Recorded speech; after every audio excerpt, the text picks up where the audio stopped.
హరి ఓం. దీపావళి పండుగ విశిష్టత తెలుసుకుందాము. ఈ దీపావళి పండుగ ఆశ్వీజ బహుళ చతుర్దశి అమావాస్య నాడు వస్తుంది. ఇది 2 రోజుల పండుగ. త్రయోదశి నాటి రాత్రి అపమృత్యు నివారణ కోసము ప్రమిదలతో దీపాలు వెలిగించి ఇంటి ముందు ఉంచాలి.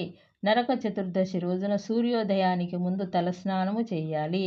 నూనె యందు లక్ష్మి, నీటి యందు గంగ ఉంటారు కనుక ఆ లక్ష్మి పరిహారానికై ఒంటికి తలకు నూనె రాసుకొని అభ్యంగ స్నానము చెయ్యాలి. నూతన వస్త్రములు ధరించి ఇంటి యందు గాని దేవాలయమునందు గాని పూజ చేయించి స్వామివారి అనుగ్రహానికి పాత్రులైనట్టయితే అష్టైశ్వర్యాలు కలుగుతాయి.